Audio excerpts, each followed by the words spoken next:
nañ jël livre solution bi bu ñu ko jëlee lire ko rek dootuñ soxlaati PS dootuñ soxla leneen livre solution moom ñoom nañ jël livre solution bi bu ñu ko jëlee lire ko rek dootuñ soxlaati PS dootuñ soxla leneen. L'expertise du cabinet Performance qui, dans un élan patriotique, est venu offrir sa contribution à cette phase d'élaboration du référentiel.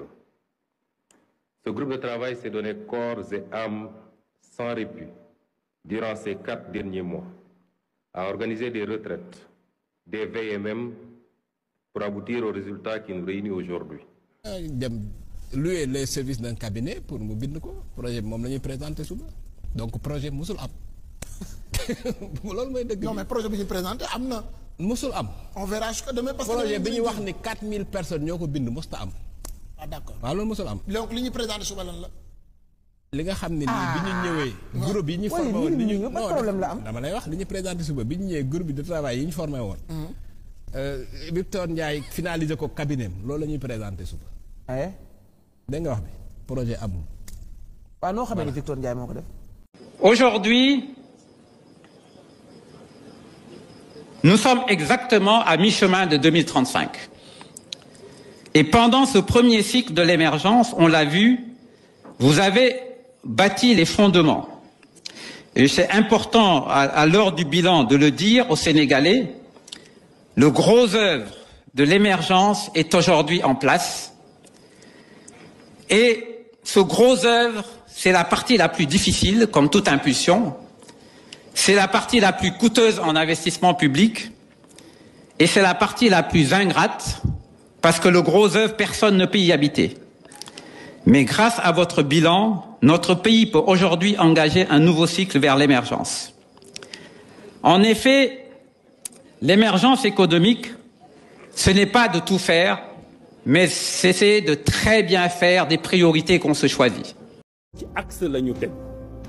Pendant 3 mois, nous avons fait ce qu'on appelle le diagnostic situationnel. Situation dëkk bi boo ñëwee il faut nga xam lan nga fi fekk. Nee naa la en résumé bi ñu ñëwee ba léegi ñun ci ay fay daay la ñu nekk. bu ñu fayee daay yi ba pare te pratiquement ñu ngi ciy commencé pare parce qu'on a fait le diagnostic social xam nañ problème bi dañuy appliquer le projet. ma ciy profiter parce que des fois nag nga dégg gars yi di wax ana projet bi parce que le premier ministre Ousmane Sonko a fait une communication au niveau du Conseil des ministres ne le projet est encore en cours d'élaboration ne paraît septembre wala octobre. gars yi nekk ci di wax ñi bëgg a yàq ne dañuy yàq. projet bi ñu doon wax amul. première chose xam nga lii c'est le projet physique. lii livre la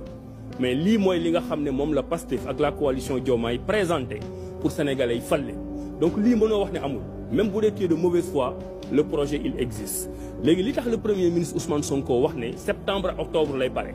mooy lii boo xoolee couleur bi bleu rouge la Pastef la Diomaye président la. projet bii nga xam ne moom nga bind soumettre ko sénégalais yi ba ñu fal la da nga koy tu lui enlèves les habits partisans tu lui enlèves les habits politiques pour solal ko des habits institutionnels mënoo jël le projet tel qu'il existe nga ñëw plaqué ko au niveau de l'État État dafa am nu muy fonctionner man le ministre de l'enseignement supérieur damay lire projet bi ma ne lii ñu wax ci projet bi ci enseignement supérieur moo tax sénégalais yi fal mais bu ma ko jëlee bëgg ko appliquer dans le cadre d'un État dafa am fu mu war a jaar dafa am samay direction yu muy jaar ñu liggéey ci dafa war a jaar ministère des finances ñu budgétiser ko da nga war a def ce qu'on appelle un référentiel. Le référentiel c'est la dimension institutionnelle du projet donc le projet existe physiquement mu ngi nii ñëpp gis nañ ko ku waxul lii da ngaa bëgg politique politicienne. 2 li ñu leen wax ne dañ koy yóbbu septembre wala octobre c'est parce que dañuy dindi yëre Pastef biñ ko solal. yëre Diomaye président biñ ko solal ko yëre Sénégal mu nekk vert jaune rouge c'est tout ce que le premier ministre a voulu dire gars yi nag boobu ba léegi ñun nañ leen bàyyi camp libre xam nga camp libre maanaam ñun ñu ngi dans la prise en charge de nos ministères di liggéey suivant un plan d'action boo xam ne soumettre nañ ko au premier ministre 1 mois et demi après ci ñuy ñëw 1 mois et demi boobu bi ñu soumettre suñu plan d'action boobu la ñuy liggéey bañal nañ ñu débat d'orientation budgétaire donc mu ngi tardeel projet bi mais encore une fois fépp fu projet war a jaar pour am l'habillage institutionnel ñu ngi ko fay jaaral pour que bu ñuy yegg septembre octobre di préparer. mais loolu est-ce que DPG gënu ci woon devant l'Assemblée la représentation nationale. c'est 2 choses différentes c'est deux choses totalement différentes xam nga lii nee naa la moom mooy projet politique bi moom la ñu war a def habillage institutionnel mais DPG bi aussi gars yi dañ leen bàyyi camp libre rek ñoom ñuy wax lu leen neex ñun ñoo leen gën a mën a tontu ñoo leen gën a mën a tontu ci ay arguments techniques le premier ministre amul benn délai bu ko tënk pour la déclaration de politique générale le premier ministre waxul fenn ne du def déclaration de politique générale dañ ko defal ay manœuvres politiques au niveau de l'Assemblée nationale mu répondre une réponse politique loolu débat politique la voilà léegi bu Assemblée nationale defee li mu war a def sur le plan juridique et institutionnel le gouvernement avec son premier ministre ñëw répondre. mais app bi ñu joxoon léegi mu jeex de le 14 juillet 15 juillet. waaw loolu beneen débat la bu ñu ci tolloo xam nga loolu lépp ci débat politique bi la. bu ñu waxee politique Ousmane Sonko ak gouvernement am nañ leen tontu politique. bu ñu waxee droit ak institution dinañ leen tontu ci droit ak institution par contre ce qu'ils ont fait en refusant le débat d'orientation budgétaire c'est une faute technique c'est une faute politique c'est une faute institutionnelle. parce que loolu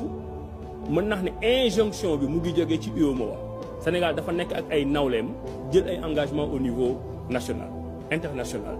30 juin fu mu jotee dañu waroon def débat d'orientation budgétaire te pour nga def ko il fallait que conseil des ministres avaliser ko man maa nga toog conseil des ministres ba nga xam ne jël nañ ce document là ñu avaliser ko mu war a dem assemblée nationale dans des délais donc bu assemblée nationale dugalee politique politicienne manœuvre ba loolu jàllul defuñu ko Ousmane Sonko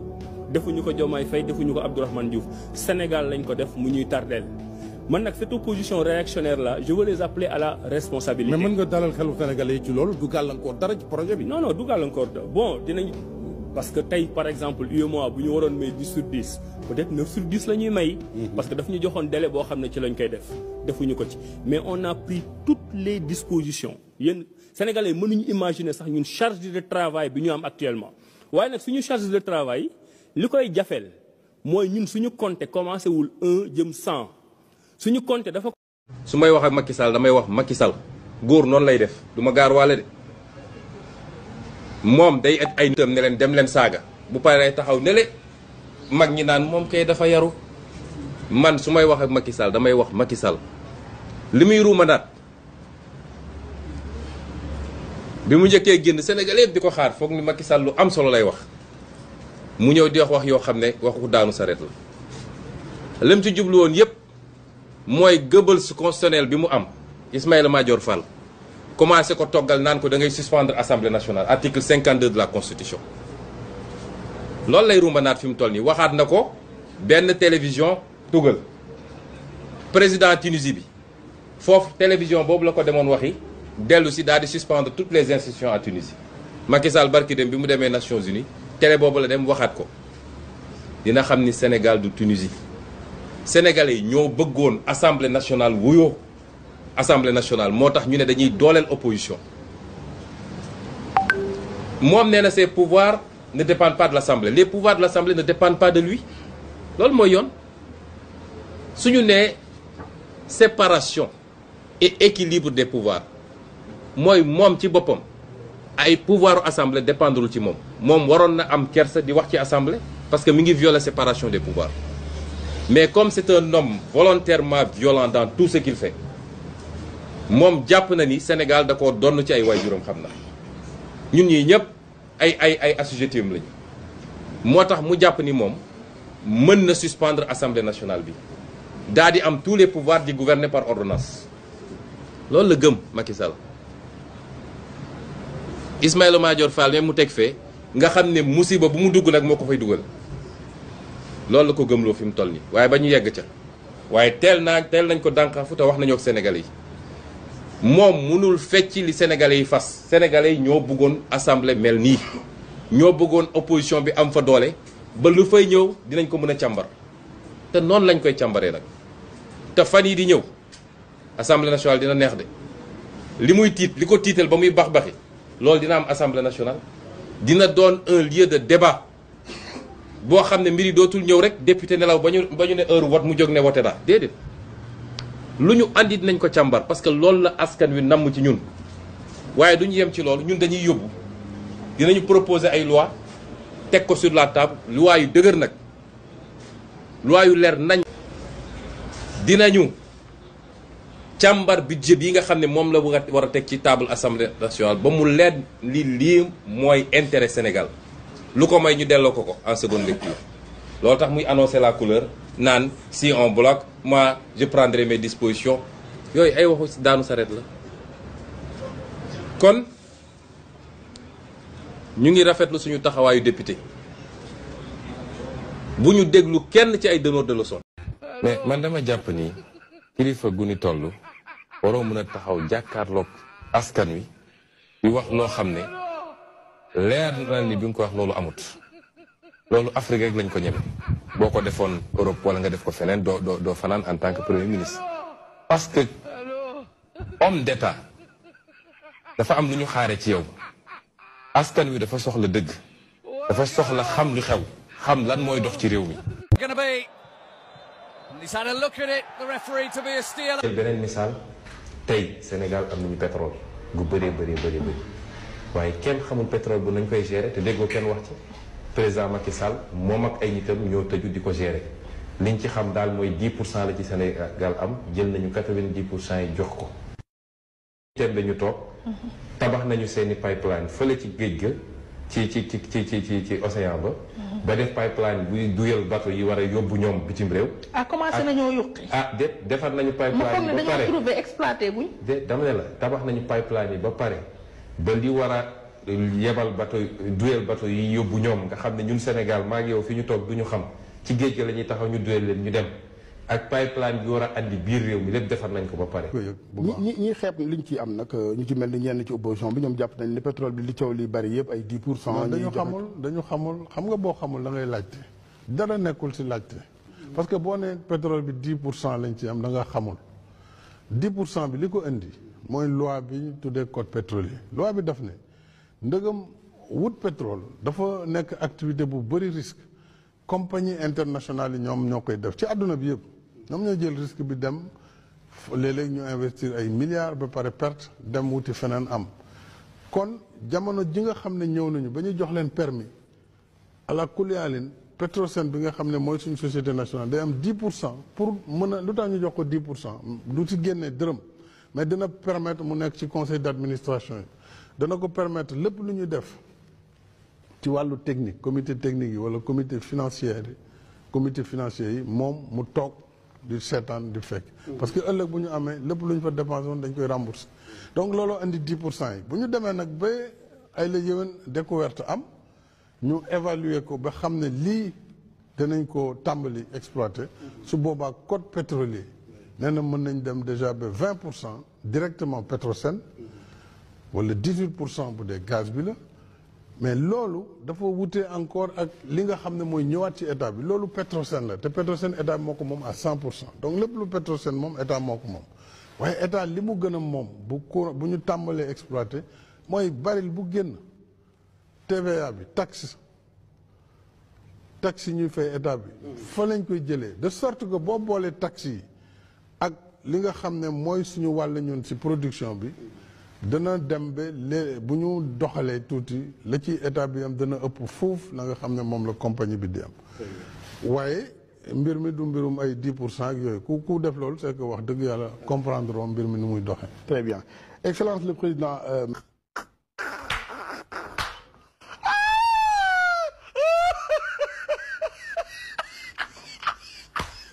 Voici comment Macky et Diomaye parlent de leurs prédécesseurs. président Abdoulaye Wade ñëw ci atum 2000 sumb ay liggéey yu bare ñun ñi ñëpp àndoon nañu moom ci liggéey boobu kon liggéey na lii ci la bokk ci li mu tàmbali comme dama ni mbir mi mbiru Sénégal la amul lenn man lu may xëccoo du lu ma liggéey bàyyi fii du lu ma fekk mottali ko du loo xam ne dinaa ko tàmbali ëllëg kamay remplacer ñëw mottali ko.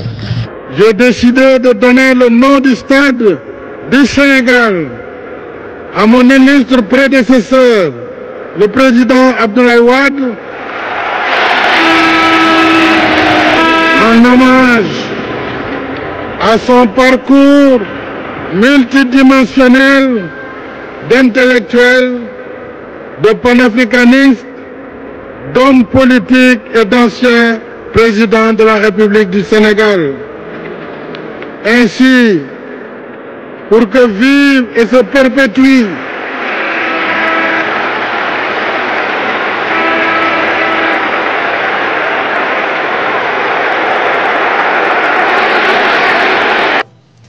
l'instant d'une pure merveille au sommet de la gloire des futures élites militaires. L'ouverture d'un pôle d'excellence dans la grandeur d'une patrie qui incarne l'honneur d'une nation qui, avec fierté,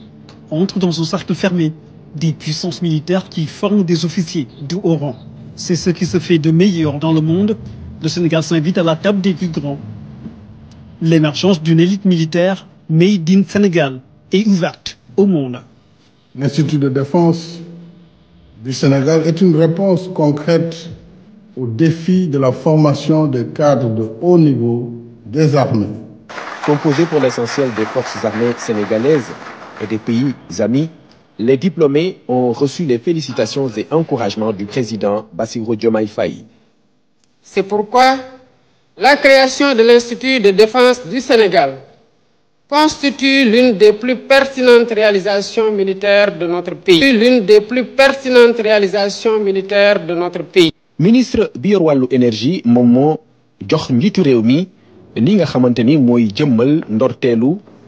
exploitation pétrole bu Sénégal. amiin amiin di sant yàlla ci bu ñu ko wonee fii ci suñu réew ndax yàgg nañ ko wër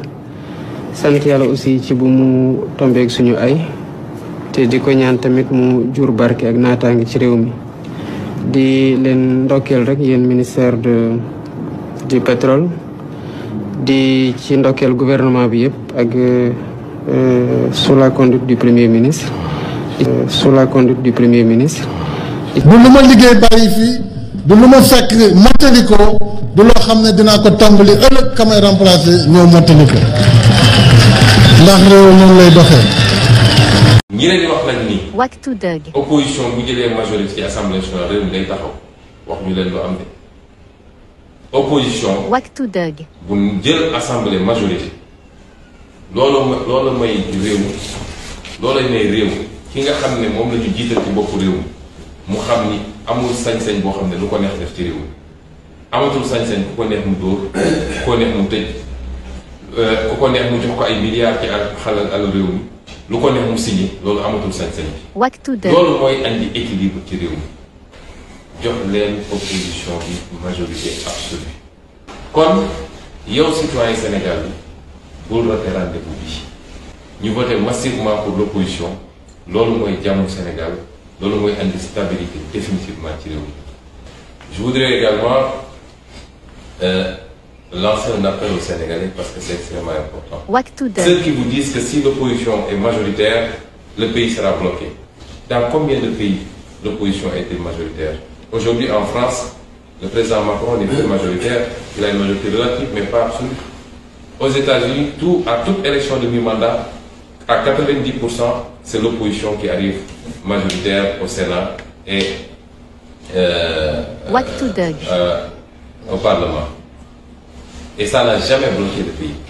Il faut confier l'Assemblée nationale à la majorité. Ce sera confier l'Assemblée nationale à l'opposition. Donner la majorité à l'opposition. Ce sera une opposition responsable qui ne bloquera pas le pays, mais qui encadrera les pouvoirs. Parce que comme dit l'adage, pour que la démocratie marche, il faut que le pouvoir puisse limiter le pouvoir. Si vous voulez avoir un contre-pouvoir, il faut aujourd'hui faire confiance et voter massivement à l'opposition. Cette opposition-là se chargera d'encadrer de manière très responsable l'exécution du pouvoir et des décisions exécutives. gis ngeen premier ministre voyé moi baa ngi nii taw seen Ousmane Sonko biñ ko nawee ba tey mi ngi King Fat Palace toog billaay wallaay suite lañ ko fa jox moom ak ñi mu àndal ñoom jibi kenn ñibbiwul sa kër républicain man damaa rus man ci nekk Sénégal ay waay dee ak ñi woote woon rupture xolal sànq man dama doon génn di defe ji course ñaari série 7 la rangale ak V8 bi V8 bee ubbi yoon bi ñaari série 7 yi topp ci bi muy dem pale yàggul dara nii ci ngoon bi King Fat ki nga xamante ne yaa ngi dëkk Dakar am kër mën a dëkk sa kër yow nga dem aux frais du contribuable sénégalais nga dem hôtel loger foofu loger fa sa équipe ñu ne ma ñii rupture lañ fi indi mais de quel droit Ousmane Sonko nga dëkk Dakar sa jabar dëkk fa say doom dëkk fa tu as une maison nga dëkk foofu mais de quel droit ngay dem di dëkk ji hôtel de quel droit. rupture. ah secrétariat général présidence di fay ay frais budul hôtel Azalaï rek King Fahd Méridien président la King Fahd Palace. avec ça ñu ne ma ñii dañu nar a changer dëkk bi ñii ñoo ne nañu boole man ñëw naa boole Diomaye boole naa Sonko amul droit dem King Fahd dëkk fa ñun ñuy fay facture bi da nga ne nañu boole nañu parce que lii mooy mal gouvernance lii moo raw détournement parce que xaalis boobu tey ñuy fayee ay suite hôtel ñaata malade la mën a fay tey ñaata étudiant la mën a fay seen bourse donc yéen ni ngeen commencé wan na ni que yéen li ngeen di wax nii ay théorie dong la te ci ay théorie ngeen nar a des parce que nee nañu nag cin bu naree neex bu baxee xeeñ du dëgg. sigil nga sa réew sigil nga lislaam sigil nga sa réew sigil nga lislaam maam fu ñu lay jëlee